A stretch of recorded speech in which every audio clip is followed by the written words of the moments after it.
ဟဲ့ပါရှင်ဟဲ့တော့ဒီနေ့ဟန်ရောနေစာပါကို sleeper bus လေးစီးသွားတဲ့ experience လေးကို sharing လုပ်ပေးမှာဖြစ်ပါတယ်ရှင်။ဒါကတော့ trip.com ကနေပို့လိုက်ပါတယ်ရှင်။ booking confirm ဖြစ်ပြီဆိုတာနဲ့ဟန်ရောမှာ pick up လုပ်မဲ့နေရရဲ့စာပါက drop off လုပ်မဲ့နေရလေးတွေကိုသူတို့လာပြီးတော့ WhatsApp မှာစာပို့ပေးရပါတော့။ည7:00 နာရီကိုပို့ထားဖြစ်တဲ့အတွက်ကြောင့်မို့ဒါည10:00 နာရီလောက်မှာ Heraday hostel မှာသူတို့ pick up လုပ်မဲ့ကားကိုစောင့်နေရပါရှင်။ quarter တွေက hotel တွေ hostel တွေဆိုရင်တော့သူတို့ pick up လာလုပ်ပေးပါတယ်ဒါကတော့ Hera သူတို့ pick up လုပ်တဲ့ကားပေါ်ကိုရောက်နေပါပြီသူတို့ရဲ့bus station ရှိတဲ့နေရာကိုသွားနေရပါရှင်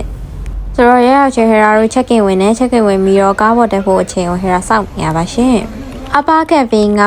lower cabin ထက်$3လောက်တက်တာတဲ့အတွက် Hera တော့ upper cabin ကိုယူလိုက်ပါတယ်ကားကတော်တော်တန့်ပါတယ်ဒီလိုမျိုး nature ကလေးလည်းပါတယ်ရှင်provide လုပ်ထားတဲ့အထက်မှာရေဘူးတစ်ခုပါတယ်ဖက်နက်ကတော့ Hera တို့သူတို့ကားဝတ်တက်တဲ့ချိန်မှာအိတ်ကြွကြွတစ်ခုပေးရပါတော့ကြွကြွတဲ့ကိုထည့်ထားရပါရှင်ဒီလိုမျိုး like ကလေးနဲ့ privacy ရှိနေလို့ရပါတယ်ရှင် Hera တော့ sleeper bus တစ်ခါမှမစီးဘူးတော့လေအရင်ကစိတ်လှုပ်ရှားနေရပါတော့သူက massage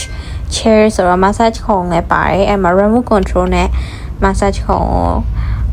generate လုပ်ကြတာပါရှင်။3ရှိရယ် LCD မီးရယ်ပြီးတော့ညအိမ်မီးလည်းရှိပါတယ်ဆိုတော့ Hera ကတော့အကုန်လုံးပိတ်ပြီးတော့မှအိပ်ပါတယ်။ညာဘက်မှာတော့သူတို့က rest stop ဆို2ခု3ခုချပေးရပေါ့နော်ဒါပေမဲ့ Hera ကတော့ဇက်တိုက်အိပ်နေတာအတီးလည်းမသိလိုက်ပါဘူး။ဒီလိုနဲ့ပဲမနေ့ကျတော့စာပါကိုရောက်လာခဲ့ပါတယ်ရှင်။သူတို့ကတဲ့နေရာ mini bus လေးနဲ့လိုက်ပို့ပေးမှာဆိုလို့ Hera စောင့်နေရပါရှင်။ Android စာပါကို sleeper bus လေးနဲ့သွားတာလေးရတယ်လောက်ပါပဲရှင်။အရင်အိတ်ချင်နေလို့သွားပြီးတော့အိတ်လိုက်ပါအောင်မရှင်တက်တာ